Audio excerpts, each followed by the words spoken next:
Hello everyone, exam आपका बहुत नज़दीक आ चुका है क्योंकि 29 तारीख कल ही है। तो हम लोग लास्ट रिवीजन सेशन करने वाले हैं जिसमें 100 MCQ करेंगे यहाँ पे। तो चलिए एग्ज़ाम के पहले अपनी प्रिपरेशन को और स्ट्रॉन्ग कर लीजिए।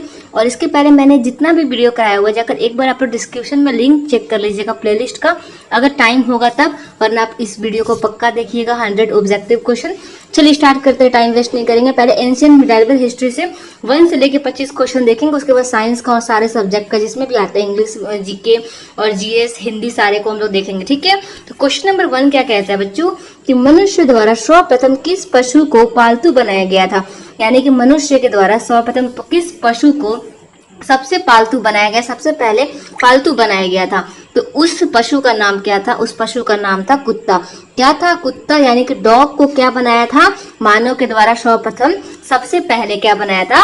पालतू पशु बनाया गया था कुत्ता को, यानी कि डॉग को। ऑप्शन नंबर सी पे करेक्ट कर लीजिएगा। आगे बढ़ते हैं, क्वेश्चन नंबर देखते हैं 2 क्या पूछता है। देखो ये भी क्वेश्चन इंपॉर्टेंट है। न्यूलिथिक यानी कि नवपाषाण काल, न्यूलिथिक का मतलब क्या होता है? नवपाषाण काल। शब्द का अर्थ है, इसका शब्द का अर्थ क्या होता है? तो इसका शब्द का अर्थ होता है नवपाषाण काल। यहाँ पे लिखा भी है नवपाषाण काल होता है। न्यूलिथिक का मतलब क्या होता है बच्चों? नवपाषाण काल, ध्यान रखिएगा। चलिए आगे बढ़ते हैं क्वेश्चन नंबर 3 के साथ में। देखो ये भी क्वेश्चन इंपॉर्टेंट है। हड़प्पा सभ्यता का संबंध मुख्य रूप से किस युग से है? क्या पूछ दिया क्वेश्चन हमारा कि हड़प्पा सभ्यता का संबंध किस युग से है? तो ध्यान दीजिएगा कि हड़प्पा सभ्यता का जो संबंध है वो है कांस्य युग से। किससे है? कांस्य युग से। ऑप्शन नंबर चुपचाप बी में कर लीजिएगा। सिंधु घाटी सभ्यता और कांस्य युगनिक सभ्यता माना जाता है क्योंकि यहाँ पे तांबे और टीन को मिलाकर कांस्य का व्यापार व्यापक उपयोग होता था। किसको मिलाकर? टीन और तांबे को मिलाकर कांस्य का व्यापक होता था, इसलिए इसको क्या बोला जाता है? कांस्य युग बोला जाता है। ऑप्शन नंबर बी पे करेक्ट कर लीजिएगा। आगे बढ़ते हैं, क्वेश्चन नंबर 4 देखते हैं। सिंधु घाटी सभ्यता सबसे बड़ा स्नानागार कहाँ से प्राप्त हुआ था? सिंधु घाटी सभ्यता का सबसे बड़ा स्नानागार कहाँ से प्राप्त हुआ था? जहाँ पे नहाया जाता है वहां को स्नानागार बोलते हैं। तो कहाँ से प्राप्त हुआ था? ये प्राप्त हुआ था मोहनजोदड़ो से। कहाँ पे? मोहनजोदड़ो से प्राप्त हुआ था। ऑप्शन नंबर ए पे करेक्ट कर लीजिएगा। चलिए आगे बढ़ते हैं, क्वेश्चन नंबर नेक्स्ट देखते हैं 5। सिंधु लिपि सामान्यतः किस दिशा में लिखी जाती है? जो सिंधु लिपि है वो किस दिशा से लेकर किस दिशा में लिखी जाती है पूछ रहा है। तो सिंधु लिपि दाई से बाई ओर लिखी जाती है। कैसे? दाई से बाई ओर लिखी जाती है। और इस जो लेखन पद्धति क्या कहा जाता है? इसको कहते हैं ब्रिस्टुफेडन। ठीक है, तो ऑप्शन नंबर बी करेक्ट कर लीजिएगा, दाई से बाएं। ठीक है, चलिए आगे बढ़ते हैं, क्वेश्चन नंबर देखते हैं 6 के साथ में। हड़प्पा किस स्थल से जलाशय से प्रमाण मिले हैं? हड़प्पा के किस स्थल से जलाशय के प्रमाण मिले हैं? तो किस स्थल से, हड़प्पा के कौन से स्थल से जलाशय के प्रमाण मिले हैं? तो ध्यान रखिएगा, धोलावीरा से। कहां से? धोलावीरा से मिले हैं। किसके प्रमाण? तो यहाँ पे जलाशय के प्रमाण मिला है हड़प्पा में, धोलावीरा से। ठीक है, ऑप्शन नंबर क्या हो जाएगा हमारा? बी करेक्ट हो जाएगा। धोलावीरा गुजरात के कच्छ जिले में है। क्या है? धोलावीरा गुजरात के कच्छ जिले में है, कच्छ डिस्ट्रिक्ट में है, जहां उत्पन्न जल प्रबंधन प्राणी और जलकुंड जलाशय के साक्ष्य मिले हैं। ऑप्शन नंबर बी करेक्ट कर लीजिएगा। फिर पूछेगा कहाँ? तो यहाँ पे याद रखिएगा गुजरात में जो कच्छ जिला है वहां पे स्थित है। चलिए आगे बढ़ते हैं, क्वेश्चन नंबर देखते हैं 8। ये भी देखो क्वेश्चन बहुत ज्यादा इंपॉर्टेंट है। क्या पूछता है? देखो 7 नंबर क्वेश्चन, ये सिंधु सभ्यता की प्राचीनतम बंदरगाह कौन सा था? सिंधु सभ्यता का प्राचीनतम जो बंदरगाह था वो कौन सा था पूछ रहा है हमारा सवाल। तो हमारा आंसर हो जाएगा जो लोथल है। क्या है? जो लोथल है वो भोगवा नदी के तट पर गुजरात में स्थित है। कि कौन से, कभी कभी क्वेश्चन आता है कि जो लोथल है वो कौन सी नदी के तट पर स्थित है? तो भोगवा नदी, याद रखिएगा। कौन सा नदी? भोगवा नदी के तट पर स्थित है। क्या? Lothal. Option number B correct कर लीजिएगा। ठीक है, जो सिंधु सभ्यता का मुख्य बंदरगाह, इसको गोदीवाड़ा भी बोलते हैं, गोदीवाड़ा था। ठीक है, ऑप्शन नंबर बी करेक्ट कर लीजिएगा। चलिए आगे बढ़ते हैं, क्वेश्चन नंबर 8 के साथ में। जूते हुए खेत के साक्ष्य सिंधु सभ्यता के किस स्थल से मिला था? जूते हुए जो साक्ष्य थे वो सिंधु सभ्यता के किस स्थल से मिला था पूछ रहा है। तो राजस्थान में हनुमानगढ़ जिले में। कहाँ पे? राजस्थान में हनुमानगढ़ जिला है एक, वहां पे जो गागर नदी के किनारे क्या हुआ था? स्थित कालीबंगा से जुते हुए खेतों और 2 फसलें एक साथ बोने के साक्ष्य मिले थे। ये भी ध्यान रखिएगा। ऑप्शन नंबर चुपचाप आंख बंद करके ए पर लगा देना। चलिए आगे बढ़ते हैं, क्वेश्चन नंबर 9 के साथ में। मोहनजोदड़ो का शाब्दिक अर्थ क्या होता है? तो मोहनजोदड़ो का शाब्दिक अर्थ होता है मृत्यु का टीला, माउंट ऑफ डेथ। क्या उसको बोलते हैं? मृत्यु का टीला। टीला, ठीक है। और इसकी खोज किसने की थी? राखल दास बनर्जी ने। और कब की थी? 1922 में की थी, याद रखिएगा। 1922 में राखल दास बनर्जी ने मोहनजोदड़ो की खोज की थी। और मोहनजोदड़ो का अर्थ क्या होता है? मृत्यु का टीला। ऑप्शन नंबर सी पे करेक्ट कर लेना। आगे बढ़ते हैं क्वेश्चन नंबर 10 के साथ में। वेद कितने हैं और सबसे प्राचीन वेद कौन सा है? वेद कितने हैं? वेद 4 है। सबसे प्राचीनतम जो वेद है वो कौन सा है? ऋग्वेद है। ऑप्शन नंबर बी पे करेक्ट कर लीजिएगा। वेद 4 होते हैं और 4 वेद कौन कौन से हैं? फर्स्ट है ऋग्वेद, सामवेद, यजुर्वेद, अथर्ववेद। और इनमें ऋग्वेद सबसे प्राचीन वेद है, जिसमें कितने मंडल है? तो 10 मंडल है और 1028 क्या है? सूक्त है, ठीक है। तो कितने मंडल है? 10 मंडल है और 1028 है वो सूक्त है। किसमें? ऋग्वेद में। और सबसे प्राचीन वेद है Rigveda. Option number B correct कर लेना। चलिए आगे बढ़ते हैं क्वेश्चन नंबर 11 के साथ में। गायत्री मंत्र का उल्लेखन किस वेद में और किस देवता के समर्पित है? तो गायत्री मंत्र पूछ रहा है तो हमारा आंसर हो जाएगा ऑप्शन नंबर ए ऋग्वेद। और कौन से? तो सावित्री यानी कि सूर्य में, ठीक है। चलिए नेक्स्ट क्वेश्चन देखते हैं। 12 पे आगे हम लोग। किस वेद में जादुई माया, वशीकरण और तंत्र मंत्र का वर्णन है? यानी कि चारों वेद में कौन सा ऐसा वेद है जिसमें जादुई माया और वशीकरण और तंत्र मंत्र का वर्णन है? तो ये हमारा अथर्ववेद हो जाएगा। क्या हो जाएगा? अथर्ववेद हो जाएगा। अथर्ववेद में क्या होता है कि रोग निवारण, तंत्र मंत्र, जादू टोना और वैश्वीकरण का जो संबंध है, इन मंत्रों का संकलन मिलता है। ऑप्शन नंबर डी पे लगा देना, अथर्ववेद। चलिए आगे बढ़ते हैं। क्वेश्चन नंबर देखते हैं 13। वैदिक काल में अघन्या शब्द का प्रयोग किस पशु के लिए किया जाता है? तो ये किया जाता है किस पशु के लिए? तो गाय के लिए। किस पशु के लिए? गाय के लिए किया जाता है। ऑप्शन नंबर बी याद रखिएगा। क्वेश्चन नंबर देखते हैं 14। सत्यमेव जयते राष्ट्रीय आदर्श वाक्य कहाँ से लिया गया है? तो ये लिया गया है मुंडकोपनिषद से। ऑप्शन नंबर बी कर लीजिएगा। जो सत्यमेव जयते है उसको मुंडकोपनिषद से लिया गया है, जिसका अर्थ होता है सत्य की हमेशा जीत होती है। क्या होती है इसका अर्थ? सत्य की हमेशा जीत होती है। चलिए नेक्स्ट क्वेश्चन देखते हैं 15। महाभारत का युद्ध कुरुक्षेत्र में कितने दिनों तक लड़ा गया था? रिवीजन क्लास है, जल्दी करेंगे। तो 18 दिन तक लड़ा गया था। कितने दिन तक? 18 डेज तक लड़ा गया था कुरुक्षेत्र में। किसका युद्ध? महाभारत का युद्ध। आगे बढ़ते हैं क्वेश्चन नंबर देखते हैं 16। प्राचीन मगध महाजनपद के प्रथम राजधानी कौन सी थी? तो कौन सी थी? तो यहाँ पे ध्यान रखना, राजगृह, जिसको हम लोग पहले ग्रीवरिज बोलते थे, अब हम लोग क्या बोलते हैं? राजगृह। चले आगे बढ़ते हैं क्वेश्चन नंबर 17 में। जैन धर्म के 24वें तीर्थकार तथा अंतिम तीर्थकार कौन थे? 24वें पूछे, अंतिम पूछे, सेम ही नाम लेना। और उनका नाम क्या है? महावीर स्वामी। क्या है? महावीर स्वामी। ऑप्शन नंबर यहाँ पे सी करेक्ट कर लीजिएगा। महावीर स्वामी क्या थे? 24 जैन धर्म के 24वें तीर्थकार थे। और इनका जन्म कहाँ पे हुआ था? कुंड ग्राम में, वैशाली में हुआ था, ठीक है। क्वेश्चन आएगा तो लगा देना। चलिए 18 नंबर क्वेश्चन पे देखते हैं। महात्मा बुद्ध ने अपना पहला उपदेश, जिसको हम लोग बोलते धर्म चक्र परिवर्तन, कहाँ दिया था? उनके पहले उपदेश को क्या नाम दिया गया? धर्म चक्र परिवर्तन। ये उपदेश उन्होंने कहाँ पे दिया था? तो ध्यान रखना कि महात्मा बुद्ध ने ज्ञान प्राप्ति के बाद अपना प्रथम जो उपदेश था वो सारनाथ में दिया था, जिसको ऋषि प्रताप में 5 शिष्यों को दिया गया था, जिसके बौद्ध ग्रंथों में धर्म चक्र परिवर्तन कहा जाता है। कितने को दिया था? 5 शिष्यों को दिया था। ऑप्शन नंबर करेक्ट कर लीजिएगा यहाँ पे। ऑप्शन नंबर बी हो जाएगा, सारनाथ में।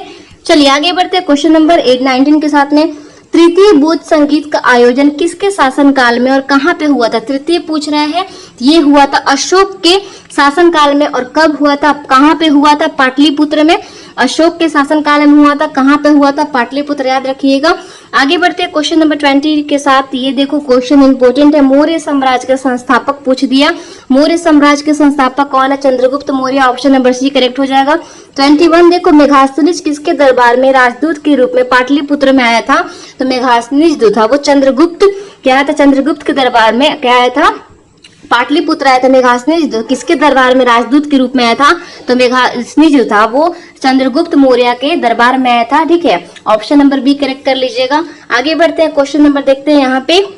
और एक और चीज याद रखिएगा यहाँ पे, जो मेघास्तनीज जो सिलुकस निकेटिक राजदूत था, जो चंद्रगुप्त मौर्य के दरबार में आया था, और इसने क्या लिखा था? इंडिका नामक पुस्तक लिखा था। याद रखिएगा, जो क्या लिखा था मेघास्तनीज ने? तो इंडिका नामक पुस्तक लिखा था। ऑप्शन नंबर करेक्ट कर लीजिएगा यहाँ पे। चलिए आगे बढ़ते हैं क्वेश्चन नंबर 22 के साथ में। कलिंग का युद्ध किस वर्ष लड़ा गया था? बहुत इंपोर्टेंट क्वेश्चन है यहाँ पे। तो कलिंग का युद्ध लड़ा गया था कब? ऑप्शन नंबर चुपचाप यहाँ पे ऑप्शन नंबर 1 कर लीजिएगा, 261 ईसा पूर्व में, ठीक है। 261 ईसा पूर्व में कलिंग का युद्ध लड़ा गया था? सम्राट अशोक ने अपने राज्याभिषेक के 8वें वर्ष यानी कि लगभग 261 ईसा पूर्व कलिंग पर आक्रमण किया और इस भीषण युद्ध के बाद अशोक ने भारी हिंसा हुआ था उसको देखकर युद्ध नीति को त्याग दिया था। क्या किया था? अशोक ने त्याग दिया था। चलिए क्वेश्चन नंबर 23 पे देखते हैं, गुप्त वंश के संस्थापक कौन थे? गुप्त वंश के संस्थापक थे श्री गुप्त नाम था इनका, ऑप्शन नंबर बी करेक्ट कर लेना। 24 नंबर क्वेश्चन देखो, भारत का नेपोलियन किसे कहा जाता है? तो भारत का नेपोलियन कहा जाता है समुद्रगुप्त को। चलो 25 नंबर क्वेश्चन है हिस्ट्री से, इब्न बतूता किसके शासनकाल में भारत आया था? ये आया था मोहम्मद बिन तुगलक के शासनकाल में भारत आया था। कौन? तो Ibn Battuta. Option number A correct कर लीजिएगा, मोहम्मद बिन तुगलक। अब पार्ट 2 हम लोग यहाँ पे मॉडर्न हिस्ट्री नेशनल मूवमेंट से देखेंगे क्वेश्चन। पहला क्वेश्चन देखो 26 क्या पूछता है, ये भी क्वेश्चन इंपॉर्टेंट है।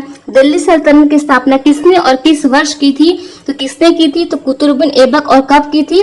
1206 याद रखिएगा, ऑप्शन नंबर ए करेक्ट हो जाएगा। नेक्स्ट क्वेश्चन देखते हैं 27, कुतुब मीनार का निर्माण कार्य किसने पूरा करवाया था? तो किसने? तो इल्तुतमिश इनका नाम था, इल्तुतमिश नाम था, इल्तुतमिश, ध्यान रखना। चलिए नेक्स्ट क्वेश्चन देखते हैं 28 नंबर, बाबर ने भारत में मुगल साम्राज्य की नींव किस युद्ध के बाद डाली थी? तो कौन से युद्ध के बाद? तो पानीपत का प्रथम युद्ध के बाद। और पानीपत का प्रथम युद्ध कब हुआ था? 1526 में, याद रखिएगा, ऑप्शन नंबर ए करेक्ट हो जाएगा। 29 नंबर क्वेश्चन देखो, अकबरनामा का रचयिता कौन है? अकबरनामा के रचयिता कौन है? इनका नाम है अबुल फजल, ऑप्शन नंबर ए करेक्ट हो जाएगा।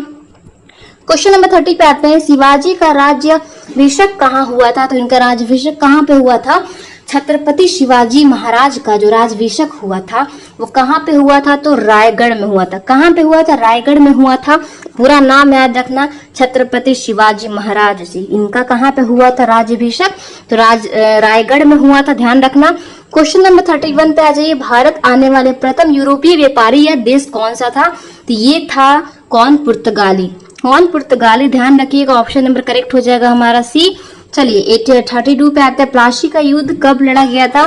तो प्लासी का युद्ध लड़ा गया था 1757 ईस्वी, लगा दीजिएगा, ऑप्शन नंबर ए करेक्ट हो जाएगा। नेक्स्ट क्वेश्चन देखो 33 क्या पूछता है, बक्सर का युद्ध कब और किसके बीच लड़ा गया था? बक्सर का युद्ध पूछ दिया तो ये लड़ा गया था 1764 और अंग्रेजों और मीर कासिम शुजात उद्दौला शाह आलम द्वितीय के साथ लड़ा गया था, ऑप्शन नंबर ए पे, यहाँ पे ध्यान देना।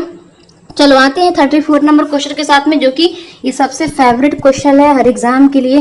क्या पूछता है कि 1857 की क्रांति का नेतृत्व बिहार से कौन कर रहा था?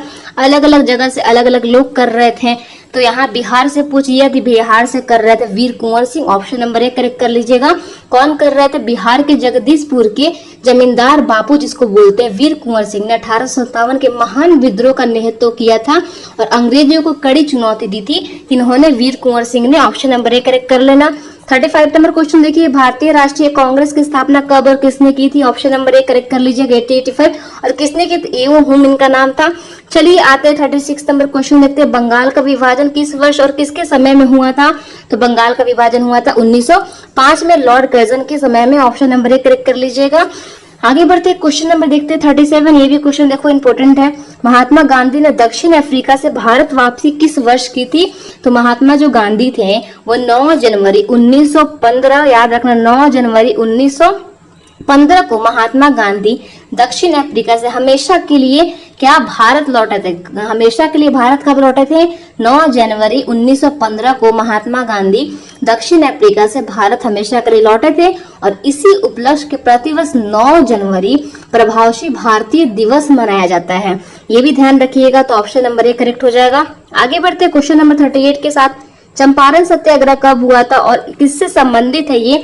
तो जो गांधी जी का भारत में पहला सफल सत्याग्रह, इसको बोलते सफल सत्याग्रह हुआ था कब? 1917 में, ठीक है, चंपारण में। कहाँ पे? चंपारण, जो बिहार में, आपको पता होगा। और ये किसके लिए? तो किसानों के 3 कठिया प्रथा यानी कि नील की खेती के विरोध में हुआ था, ऑप्शन नंबर हमारे चुपचाप यहाँ पे ए करेक्ट कर लेना। चलिए आते 39 नंबर क्वेश्चन पे, जालियांवाला बाग हत्याकांड कब घटित हुआ था? जालियांवाला बाग हत्याकांड कब हुआ था? 13 अप्रैल 1919 का, 13 अप्रैल 1919 को, ऑप्शन नंबर चुपचाप यहाँ पे ए करेक्ट कर लीजिएगा। चलिए आगे बढ़ते हैं 40 नंबर क्वेश्चन देखते हैं, असहयोग आंदोलन को चोरी चोरा कांड के कारण किस वर्ष स्थगित किया गया था? ये किया गया था 5 फरवरी 1922 को। कब? 5 फेब याद रखिएगा। 1922 हमारा ऑप्शन में है, करेक्ट कर लीजिएगा ए। चलिए नेक्स्ट क्वेश्चन देखते हैं 41। पूर्ण स्वराज की मांग कांग्रेस के किस अधिवेशन में की गई थी? तो पूर्ण स्वराज की जो मांग है 1929 के लाहौर अधिवेशन में पंडित जवाहरलाल नेहरू की अध्यक्षता में पूर्ण स्वराज का प्रस्ताव पारित किया गया था। किसकी अध्यक्षता में? पंडित जवाहरलाल नेहरू के। और कब? 1929 में। कब किया गया था? 1929 में किया गया था। 26 जनवरी 1930 को स्वतंत्र दिवस भी मनाने का घोषणा हुआ था। तो ऑप्शन नंबर करेक्ट कर लीजिएगा यहाँ पे, लाहौर अधिवेशन 1929 को। ठीक है, चलिए नेक्स्ट क्वेश्चन देखते हैं 42। दांडी मार्च की शुरुआत महात्मा गांधी ने कब की थी? दांडी मार्च पूछ दिया तो गांधी जी ने 12 मार्च कब? 12 मार्च 1930 को साबरमती आश्रम से कितने वहां पे समर्थन थे, कुछ मुझे याद नहीं है।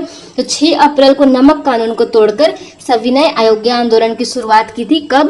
12 मार्च 1930 को। ऑप्शन नंबर ए करेक्ट कर लीजिएगा।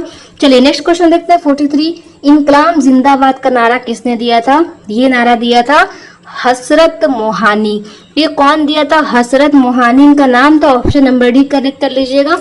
इनकलाब जिंदाबाद का नारा मूल रूप से हसरत मोहानी ने लिखा था। ठीक है, लेकिन इसे लोकप्रिय बनाने और क्रांतिकारी मंचों पे जो बोला जाता है उसका श्रेय भगत सिंह और उनके साथियों को जाता है। ठीक है, चलिए क्वेश्चन नंबर देखते हैं यहाँ पे 44। आजाद हिंद फौज की स्थापना किसने की थी? इनका नाम है मोहन सिंह ने किया था। ध्यान रखिएगा, बहुत इंपॉर्टेंट क्वेश्चन है। आजाद हिंद फौज की स्थापना का विचार ये जो पहले कैप्टन मोहन सिंह के मन में आया था। किसके मन में? कैप्टन मोहन सिंह के मन में आया था। और बाद में जो रास बिहारी ऐसा नाम था, रास बिहारी बोस और सुभाष चंद्र बोस ने इनका पुनर्गठन किया था। यहाँ पे मोहन सिंह लगा दीजिएगा। चलिए नेक्स्ट क्वेश्चन देखते हैं 45 45 नंबर क्वेश्चन। भारत को स्वतंत्रता कब प्राप्त हुई थी और उस समय वायसराय कौन था? तो भारत को स्वतंत्र 15 अगस्त 1947 को किया गया था, आपको पता होना चाहिए। और उस टाइम तो Lord Mountbatten. Option number A correct कर लीजिएगा। चलिए आगे बढ़ते हैं क्वेश्चन नंबर 46 के साथ में, जो कि हमारा यहाँ पे इंडियन कॉन्स्टिट्यूशन और पॉलिटिक्स से क्वेश्चन आएगा। 46 नंबर देखो, भारतीय संविधान सभा के प्रथम बैठक कब हुई थी? तो भारतीय जो संविधान सभा का पहली बैठक थी वो 9 दिसंबर 1946 को हुई थी। ऑप्शन नंबर ए करेक्ट कर लेना। चलिए आगे बढ़ते हैं, क्वेश्चन नंबर देखते हैं 47। ये क्वेश्चन इंपॉर्टेंट है। क्या पूछता है कि भारतीय संविधान के पूर्ण रूप से कब अपनाया गया था, लागू किया गया था? तो पूर्ण रूप से कब अपनाया गया था, लागू किया गया था? ऑप्शन नंबर चुपचाप यहाँ पे कर लीजिएगा। 26 जनवरी 1949 और 26 जनवरी 1950 को क्या किया था? लागू कर दिया गया था। ठीक है, चलिए क्वेश्चन नंबर देख लेते हैं 48। भारतीय संविधान के निर्माण में कुल कितना समय लगा था? कुल कितना समय लगा था? ध्यान देना कि भारतीय संविधान के निर्माण में 2 वर्ष 11 महीने 18 दिन का समय लगा था। जिसके प्रारूप समिति का अध्यक्ष कौन थे? डॉक्टर भीमराव अंबेडकर थे। ऑप्शन नंबर ए करेक्ट कर लीजिएगा। 2 वर्ष 11 महीने और 18 दिन लगा था। चलिए आगे बढ़ते हैं 49 नंबर क्वेश्चन पे। भारतीय संविधान में मौलिक अधिकार यानी कि फंडामेंटल राइट्स के किस देश के संविधान से लिया गया है? जो फंडामेंटल राइट्स है हमारा वो किस देश के संविधान से लिया गया है? यहाँ पे संयुक्त राज्य अमेरिका कर लीजिएगा, यूएसए। ठीक है, नेक्स्ट क्वेश्चन देखो 50 आ गए हम लोग यहाँ पे। नीति निदेशक तत्व डीपीएसपी का प्रावधान किस देश के संविधान से लिया गया था? तो ये लिया गया था आयरलैंड से। कहां से? आयरलैंड पे लगा देना। नेक्स्ट क्वेश्चन देखो 51। भारतीय संविधान की किस अनुच्छेद को संविधान का आत्मा कहा जाता है? तो यहाँ पे अनुच्छेद 32 लगा लीजिएगा। आर्टिकल 32 पे हो जाएगा। ऑप्शन नंबर ए करेक्ट हो जाएगा। चलिए आते हैं यहाँ पे 52 नंबर क्वेश्चन देखते हैं। क्या पूछता है कि भारत का राष्ट्रपति बनने के लिए न्यूनतम आयु की सीमा कितनी होनी चाहिए? तो यहाँ पे 35 वर्ष लगा देना। 35 ईयर्स होना तब आप राष्ट्रपति बनने के लिए क्या होते हैं, न्यूनतम आयु पूछ रहे, 35 हो जाएगा। 35 वर्ष होना अवश्य है। चलिए 53 पे आते हैं। राष्ट्रपति अपना त्याग पत्र किसे समर्पित करता है, यानी कि देता है? राष्ट्रपति अपना जो त्याग पत्र होता है वो किसे दे सकता है? तो ये दे सकता है उपराष्ट्रपति को। ठीक है, चलिए नेक्स्ट क्वेश्चन देखो यहाँ पे 54। संसद के संयुक्त अधिवेशन की अध्यक्षता कौन करता है? ये कौन करता है? तो लोकसभा अध्यक्ष करते हैं। कौन करते हैं? लोकसभा अध्यक्ष करते हैं। ऑप्शन नंबर चुपचाप यहाँ पे लगा दीजिएगा, सी कर दीजिएगा। ठीक है, संसद के संयुक्त अधिवेशन के राष्ट्रपति जो बुलाते हैं अनुच्छेद किसके तहत? 8 के तहत, लेकिन उसकी अध्यक्षता हमेशा लोकसभा के अध्यक्ष यानी कि लोकसभा के जो स्पीकर होते हैं वो करते हैं। और किसके तहत, तो यहाँ पे 108 ध्यान रखना।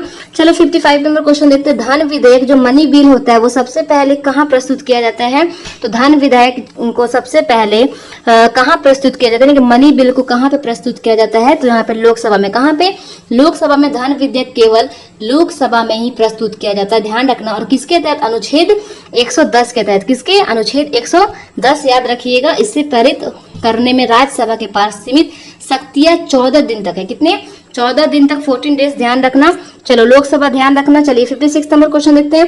राज्यसभा के सदस्यों का कार्यकाल कितने वर्ष तक होता है, राज्यसभा पूछा है, राज्यसभा का 6 वर्ष होता है। ऑप्शन नंबर यहाँ पे 6 ईयर पे लगा दीजिएगा। क्वेश्चन नंबर आते हैं 57 पे, यहाँ देखते हैं भारत का महान्यायवादी की नियुक्ति कौन करता है, तो कौन करता है, तो राष्ट्रपति के द्वारा होता है। यहाँ पे प्रेसिडेंट लगा देना, option number B. Next question देखो 58। राज्य के राज्यपाल किसके प्रति उत्तरदायी होते हैं, तो राज्य के जो राज्यपाल होते हैं वो राष्ट्रपति के द्वारा क्या होते हैं, उत्तरदायी होते हैं। प्रेसिडेंट पे लगा देना। चलिए 59 नंबर क्वेश्चन देखते हैं। मुख्यमंत्री की नियुक्ति किसके द्वारा की जाती है, तो मुख्यमंत्री होता है, उसका जो नियुक्ति करता है वो राज्यपाल के द्वारा किया जाता है। किसके द्वारा, गवर्नर के द्वारा। एक स्टेट के जो स्टेट के जो सीएम होते हैं उनका नियुक्ति पूछ रहा है, कौन करता है, तो राज्यपाल के द्वारा, गवर्नर के द्वारा यहाँ पे किया जाता है। ऑप्शन नंबर क्या हो जाएगा, यहाँ पे ए करेक्ट हो जाएगा। ठीक है, चलो आगे बढ़ते हैं। क्वेश्चन नंबर देखते हैं 60। पंचायती राज व्यवस्था का त्रिस्तरीय मॉडल किस समिति के सिफारिश पर लागू हुआ था, तो किस यहाँ पे हो जाएगा, तो हमारा ऑप्शन नंबर बलवंत राय मेहता समिति लगा देना। बहुत इंपॉर्टेंट ये क्वेश्चन है। चलिए नेक्स्ट क्वेश्चन देखते हैं 61। भारतीय संविधान में संशोधन की प्रक्रिया किस देश के संविधान से ली गई थी, किस देश के, दक्षिण अफ्रीका। दक्षिण अफ्रीका याद रखना, ऑप्शन नंबर करेक्ट कर लेना यहाँ पे ए। नेक्स्ट क्वेश्चन देखो 62। मुख्य चुनाव आयुक्त की नियुक्ति कौन करता है, तो मुख्य चुनाव आयुक्त की नियुक्ति करता है राष्ट्रपति के द्वारा किया जाता है। ऑप्शन नंबर करेक्ट कर लीजिएगा यहाँ पे बी। भारत के मुख्य चुनाव जो आयुक्त तथा अन्य चुनाव आयुक्तों की नियुक्ति राष्ट्रपति के द्वारा किया जाता है। ठीक है, और इनका कार्यकाल 6 वर्ष या 65 वर्ष की आयु तक होता है। कितना, 6 वर्ष या वो 65 वर्ष की तक हो गए उनका, तब तक क्या होता है, सीमा होता है। ठीक है, तो राष्ट्रपति लगा दीजिएगा। चलिए आगे बढ़ते 63 नंबर क्वेश्चन के साथ में। वित्त आयोग का गठन संविधान के किस अनुच्छेद के तहत किया गया जाता है, तो यहाँ पे अनुच्छेद 280 लगा देना। ठीक है, आर्टिकल 280। चलिए क्वेश्चन नंबर आ जाइए 64 में। राष्ट्रीय आपातकाल नेशनल इमरजेंसी की घोषणा संविधान के किस अनुच्छेद के तहत की जाती है, तो यहाँ पे अनुच्छेद 352 हो जाएगा। आर्टिकल 352 लगा देना, ऑप्शन नंबर ए करेक्ट कर लेना। चलिए 65 नंबर क्वेश्चन देखिए। नीति आयोग के अध्यक्ष कौन होते हैं, नीति आयोग के अध्यक्ष होते हैं कौन, नीति आयोग के अध्यक्ष होते हैं प्रधानमंत्री। पीएम होते हैं नीति आयोग अध्यक्ष। नीति आयोग के ऑप्शन नंबर बी ध्यान रखिएगा। नीति आयोग जो योजना आयोग के स्थान पे, एक क्वेश्चन और आता है कि योजना आयोग को बदलकर कौन सा आयोग बनाया गया था, तो नीति आयोग बनाया गया था। कब, 1 जनवरी 2015 को गठित हुआ था। कब, 1 जनवरी 2015 को गठित हुआ था। कि प्रधान अध्यक्ष कौन होते हैं, प्रधानमंत्री होते हैं। ऑप्शन नंबर बी करेक्ट कर लेना।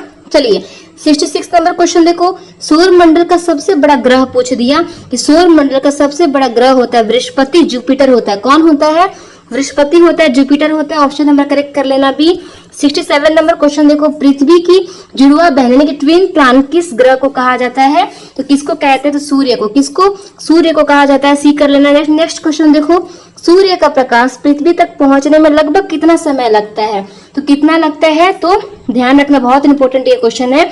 तो 8 मिनट 20 सेकंड। कितना, 8 मिनट 20 सेकंड लगता है। सूर्य से आने वाली जो प्रकाश किरणें लगभग 500 सेकंड अर्थात 8 मिनट 20 सेकंड में पृथ्वी तक पहुंचती है। इतना ध्यान रखना है। नेक्स्ट क्वेश्चन देख लेते हैं 69 को। कर्क रेखा यानी कि ट्रॉपिक ऑफ कैंसर भारत के कितने राज्यों से होकर गुजरती है, तो कर्क रेखा होती है वो 23.5 जो डिग्री से ऐसे होती है 23.5 डिग्री उत्तर भारत के 8 राज्यों से होकर गुजरती है। वो 8 राज्य भी ध्यान रखना, पहले तो 8 राज्य में यहाँ पे टिक कर लीजिएगा। ठीक है, और वो 8 राज्य कौन कौन से हैं, गुजरात, राजस्थान, मध्य प्रदेश, छत्तीसगढ़, झारखंड और पश्चिम बंगाल, त्रिपुरा और मिजोरम से गुजरती है। ठीक है, ध्यान रखना ये जो 8 राज्य हैं वो कौन कौन से हैं जिसमें कर्क रेखा यानी कि ट्रॉपिक ऑफ कैंसर भारत के कितने राज्य से होकर गुजरती है, वो राज्य भी ध्यान रखिएगा कौन कौन से राज्य हैं। तो गुजरात, राजस्थान, मध्य प्रदेश, छत्तीसगढ़, झारखंड, पश्चिम बंगाल, त्रिपुरा, मिजोरम और मैंने बता दिया 8 पूरा हो गए। तो ध्यान रखना 8 पे लगा देना। चलिए नेक्स्ट क्वेश्चन देखिए 70, भारत की स्थल सीमा कितने देशों से लगती है, तो कितने, तो यहाँ पे हमारा 7 हो जाएगा। और कौन कौन से भी ये भी ध्यान रखना, और 7 देश कौन कौन से हैं। पहला काउंट करती हूँ, पाकिस्तान, अफगानिस्तान, चीन, नेपाल, भूटान, म्यांमार और बांग्लादेश के साथ क्या करती है, जुड़ती है। तो ऑप्शन नंबर सी करेक्ट कर लीजिए। 7 देश मैंने बता दिया, आप याद करते चलना। आप जियोग्राफी एनवायरमेंटल से पढ़ते हैं यहाँ पे कुछ क्वेश्चन। क्या बोलता है 71 के क्षेत्रफल की दृष्टि से भारत का विश्व में कौन सा स्थान है, क्षेत्रफल की दृष्टि से पूछ रहा है, ध्यान रखना। तो भारत का स्थान है 7वें नंबर पे, क्षेत्रफल की दृष्टि से भारत का जो स्थान है वो 7वें नंबर पे आता है। ऑप्शन नंबर सी करेक्ट कर लीजिएगा, ठीक है। और क्षेत्रफल की दृष्टि से रूस, कनाडा, चीन, अमेरिका, ब्राजील और ऑस्ट्रेलिया के बाद भारत दुनिया का 7वां सबसे बड़ा देश है किसके क्षेत्रफल की दृष्टि से। चलिए 72 नंबर क्वेश्चन देखते हैं। भारत का सबसे दक्षिणी बिंदु यानी कि साउथर्न पॉइंट कौन सा है, तो कौन सा है, तो ऑप्शन नंबर बी कर लीजिएगा, इंदिरा पॉइंट, ठीक है। चलिए क्वेश्चन नंबर 73 देखिए, गंगा नदी की सबसे लंबी सहायक नदी कौन सी है, तो कौन सी है सबसे लंबी सहायक नदी, तो यमुना नदी हो जाएगी, क्या हो जाएगी, यमुना हो जाएगी। ऑप्शन नंबर ए करेक्ट कर लीजिएगा, यमुना नदी पे। चलिए क्वेश्चन नंबर देखते हैं 74, बिहार का शोक नदी किसे कहा जाता है, क्यों भी कहा जाता है मैं ये बताऊंगी आपको। पहले कोशी लगा दीजिएगा, कोशी नदी जो अपना मार्ग बदलने के लिए, क्योंकि आज जो जिसके बिहार में भारी बाढ़ आता है आपको पता होगा, इसलिए क्या बिहार में इसको कोशी को शोक नदी कहा जाता है। ऑप्शन नंबर बी करेक्ट कर लीजिएगा। चलिए 74 देखिए, भाखड़ा नागल बांध परियोजना किस नदी पे स्थित है, तो ये स्थित है सतलज पे, कहाँ पे, सतलज नदी पे। ऑप्शन नंबर 1 करेक्ट कर लीजिएगा, भाखड़ा नागल जो परियोजना है वो सतलज नदी पे स्थित है, जो पंजाब, हरियाणा और हिमाचल प्रदेश की संयुक्त परियोजना है, ठीक है, ध्यान रखिएगा ये भी क्वेश्चन। 76 देखिए, काजीरंगा राष्ट्रीय उद्यान किस राज्य में स्थित है और किसके लिए प्रसिद्ध है, ये प्रसिद्ध है असम, और असम में है, और किसके लिए प्रसिद्ध है, तो एक सिंगा गेंडा के लिए, ठीक है। चलिए क्वेश्चन नंबर आते हैं 77 में, भारत में सर्वाधिक वर्षा किस मानसून के कारण होती है, तो ये होती है दक्षिण पश्चिमी मानसून, ठीक है।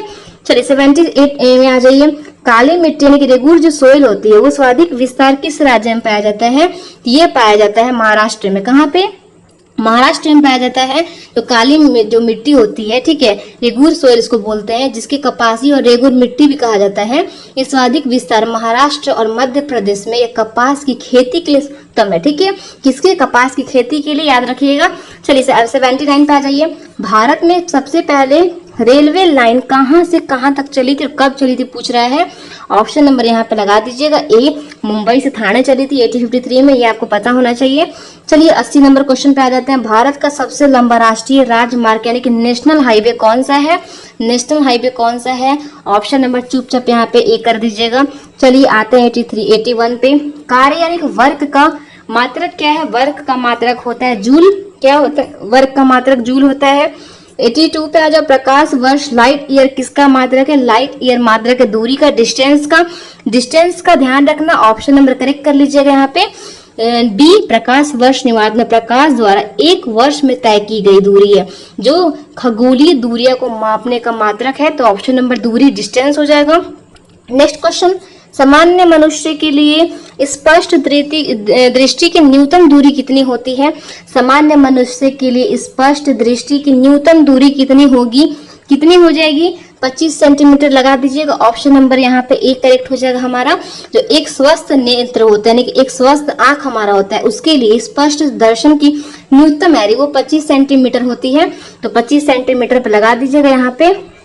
चलिए नेक्स्ट क्वेश्चन देखते हैं 84 क्या पूछता है, निकट दृष्टि दोष को दूर करने के लिए किस लेंस का उपयोग किया जाता है। तो निकट दृष्टि जो दोष होता है उसको दूर करने के लिए अवतल लेंस का उपयोग किया जाता है। चुपचाप ऑप्शन नंबर बी पे करेक्ट कर लेना। नेक्स्ट क्वेश्चन देखो 85 क्या पूछता है, विद्युत धारा यानी कि इलेक्ट्रिक करंट का एसआई मात्रक क्या है। तो इलेक्ट्रिक करंट का जो एसआई मात्रक होता है एम्पियर होता है। क्या होता है, एम्पियर होता है। ऑप्शन नंबर बी करेक्ट कर लीजिएगा। आप कुछ हम लोग general science, physics, chemistry, biology से पढ़ेंगे क्वेश्चन। चलो 86 देखो, पानी का अधिकतम घनत्व किस तापमान पर होता है। तो कितने तापमान पे, तो हमारा ऑप्शन नंबर 4 डिग्री सेल्सियस पे लगा दीजिएगा। क्या 4 डिग्री सेल्सियस पे होगा। पानी का घनत्व तो 4 डिग्री सेल्सियस पे अधिकतम और आयतन न्यूनतम होता है। ठीक है, तो ऑप्शन नंबर 4 डिग्री सेल्सियस लगा देना, ऑप्शन नंबर बी करेक्ट हो जाएगा। नेक्स्ट क्वेश्चन देखो, कौन सी धातु सामान्य ताप पर द्रव अवस्था में पाई जाती है? तो इस धातु का नाम है पारा, यानी कि मरकरी। क्या? पारा मरकरी हो जाएगा, ऑप्शन नंबर बी करेक्ट कर लेना। 88 देखो, विद्युत बल्ब का फिलामेंट किस धातु का बना होता है? तो ये बना होता है टंगस्टन का, ऑप्शन नंबर सी करेक्ट कर लेना। चलिए 89 नंबर देखिए, पीतल यानी कि ब्रास किन धातु का मिश्र धातु होता है? तो ये होता है किसका? ये होता है तांबा और जस्ता का। किसका होता है? तांबा और जस्ता का। क्वेश्चन नंबर 19 देखते हैं, ऑक्सीकरण में रासायनिक रूप से क्या होता है? ऑक्सीकरण रासायनिक रूप से इलेक्ट्रॉन की हानि त्याग। ठीक है, इलेक्ट्रॉन की हानि, ऑप्शन नंबर बी करेक्ट कर लेना। नेक्स्ट क्वेश्चन देखो, मानव शरीर की सबसे बड़ी ग्रंथि यानी ग्लैंड कौन सी है? मानव शरीर की सबसे बड़ी ग्रंथि कौन सी है? तो यकृ यानी कि लीवर हो जाएगा। क्वेश्चन नंबर देखते हैं 92, रक्त का लाल रंग किसके कारण होता है? जो रक्त में लाल रंग पाया जाता है वो हीमोग्लोबिन के कारण होता है, ऑप्शन नंबर बी करेक्ट कर लीजिएगा। रक्त में पाए जाने वाले जो हीमोग्लोबिन नामक प्रोटीन के कारण रक्त का रंग क्या होता है? लाल होता है, रेड होता है, जिसमें आयरन पाया जाता है, याद रखना। चलिए नेक्स्ट क्वेश्चन देखते हैं 93, विटामिन सी की कमी से कौन सा रोग होता है? विटामिन सी की कमी से होता है स्क्वेवी, ऑप्शन नंबर बी करेक्ट कर लीजिएगा। 94 देखिए, मनुष्य के शरीर में कुल कितनी हड्डियां होती है? कुल हड्डियां पूछ रहा है, तो एक वर्षक मानव शरीर में 206 हड्डियां होती है। कितनी होती है? 206 हड्डियां होती है, जबकि नवजात शिशु होता है, जो जन्म लिया बच्चा होता है, उनकी लगभग 300 होती है हड्डियां। कितनी होती है? उनकी 300 होती है। हमारे नॉर्मल बॉडी में कितनी होती है? 206 होती है, ऑप्शन नंबर ए करेक्ट कर लीजिएगा। ये हमारा लास्ट क्वेश्चन है, मे बी 95 से। फिर क्या पूछता है कि पादप में जल का परिवहन, ट्रांसपोर्ट ऑफ वाटर, किसके द्वारा होता है? तो देखो ये होता है जाइलम के द्वारा, ऑप्शन नंबर ए ध्यान रखना। ठीक है, पौधों में जड़ों से पानी और खनिज लवणों को परिवहन जाइलम उत्तक द्वारा होता है, जबकि भोजन का संवहन किसके द्वारा होता है? फ्लोएम के द्वारा होता है, ऑप्शन नंबर एक कर लीजिएगा जाइलम पे। तो हमारे यहाँ पे 95 ऑब्जेक्टिव एमसीक्यू टोटल कंप्लीट होते हैं। इसके पहले वाले जितने भी वीडियोस मैंने डाले हुए हैं जाकर पक्का एक बार आप लोग डिस्क्रिप्शन में लिंक दिया गया चेकआउट कर लीजिएगा। और फिर अगर आपको पीडीएफ चाहिए, टाइम होगा तो आप लोग मेरे टेलीग्राम पे मैसेज कर सकते हो, मैं टेलीग्राम पे पीडीएफ प्रोवाइड करा दूंगी। तब तक के लिए मिलते हैं नेक्स्ट पार्ट के साथ में। मेरे चैनल को लाइक कर दीजिएगा और शेयर भी करिएगा, जिसका भी एग्जाम होने वाला है 29 जुलाई को। ठीक है।